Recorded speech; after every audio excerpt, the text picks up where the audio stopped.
My name is John Jameson. I work with the National Park Service at the Southeast Archeological Center, which is in Tallahassee, Florida. We do most of the archaeology in the southeastern states from North Carolina to Louisiana.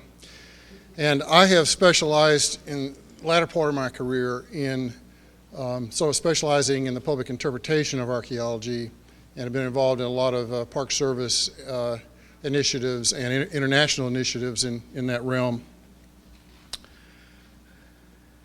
I'm also on the International Committee on Cultural Heritage Cultural Heritage Interpretation within ICOMOS being the International Council on Monuments and Sites, which is the main advisor to UNESCO on cultural heritage interpretation.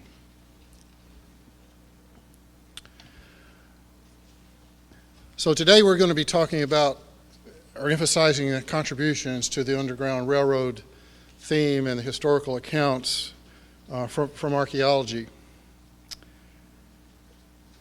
And archaeology, generally speaking, has a focus on artifacts and sites, and archaeologists study past societies and cultures through their material culture remains.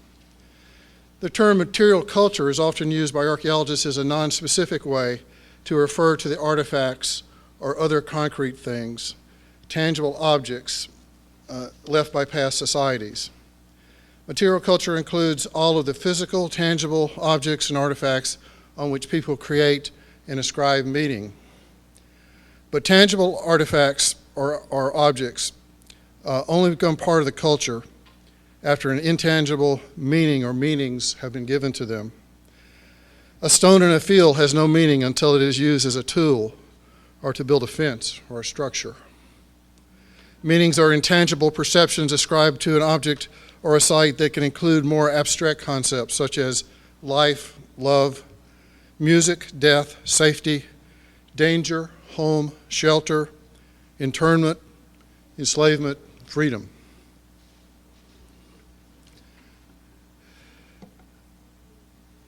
Today, the study and research of Underground Railroad associated sites is a growing area of interest for historical archaeologists and historians.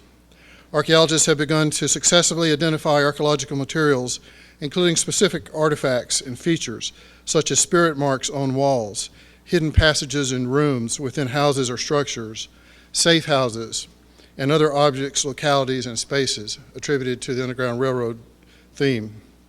Other examples or features associated with the Underground Railroad are escape routes, raid activities, collection, recruitment sites, and places of refuge.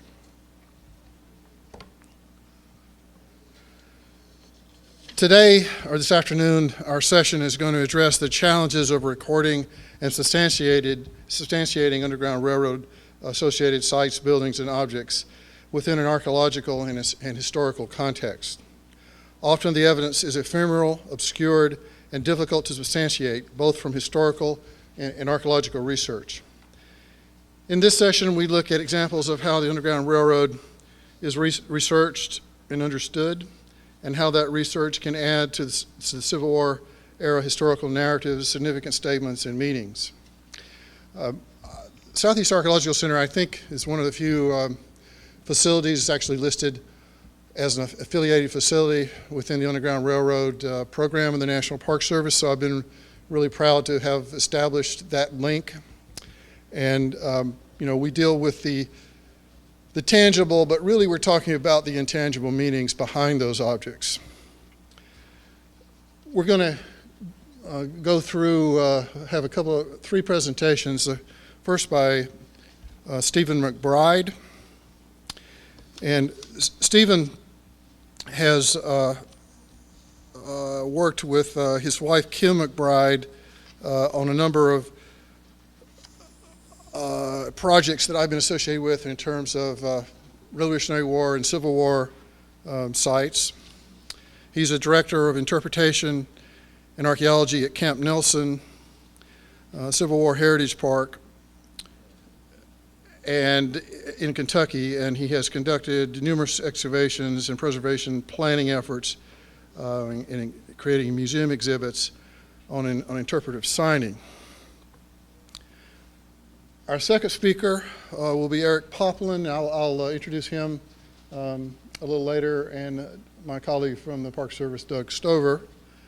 So first up, we have Stephen McBride from the Camp Nelson Civil War Heritage Park, and his presentation is entitled Camp Nelson is Now Our Canada, Historical Archaeology of Freedom Seekers at Camp Nelson, Kentucky. Steve?